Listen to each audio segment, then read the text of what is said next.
விஜய் அவர்கள கேள்வி கேட்குறதுன்றது, விஜய் அவர்களுடைய அரசியல் பின்னாடி வந்து போயிட்டாங்க, மக்கள் போயிட்டாங்கன்றது வந்து எப்படின்னா, 1,50,00,000 மக்கள் வந்து சினிமா பின்னாடி தான் போயிட்டாங்கன்றத சொல்ற மாரி இருக்கு. அப்படி எதுவுமே கிடையாது. ஓட்டு போட்ட முக்காவாசி பேர் பாதி பேருக்கு மேல வந்து 30, 40 வயசுக்கு மேல இருக்கிறவங்க தான். அப்படியுமே அவங்க எதுக்கு ஓட்டு போட்டாங்க? மாற்றம் வேணும்னு தான் ஓட்டு போட்டாங்க. அந்த மாற்றம் வந்து இப்ப ஆரம்பிச்சது கிடையாது. அது வேணுன்றது யார் புதுசா கட்சி ஆரம்பிச்சா அவங்களோட ஓட் பெர்சன்டேஜ் ஓரளவுக்கு ஏற தான் செஞ்சது. விஜயகாந்தா இருக்கட்டும், இல்ல கமலஹாசன் அவர்களா இருக்கட்டும், ஃபர்ஸ்ட் எலக்ஷன்ல அவங்க வந்து ஓரளவுக்கு பெர்சன்டேஜ் அதிகமா தான் வாங்குனாங்க. ஏன்னா, மக்கள் வந்து மாற்றத்துக்கு வேண்டிட்டு இருந்தாங்க. இப்ப விஜய் அவர்கள்ன்றது வந்து மத்த 2 கட்சிய தாண்டி பெரிய ஃப்ரேமா இருந்தாரு.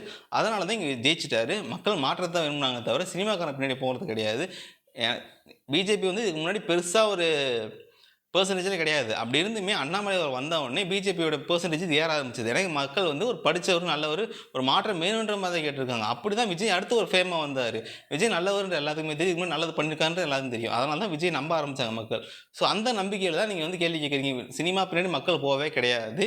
எத்தனையோ சினிமாக்காரங்க வந்தாங்க. அங்க பின்னால மக்கள் போல. விஜய் நல்லவரு. இதுக்கு முன்னாடி 33 வருஷமா பல நல்லது பண்ணியிருக்காரு.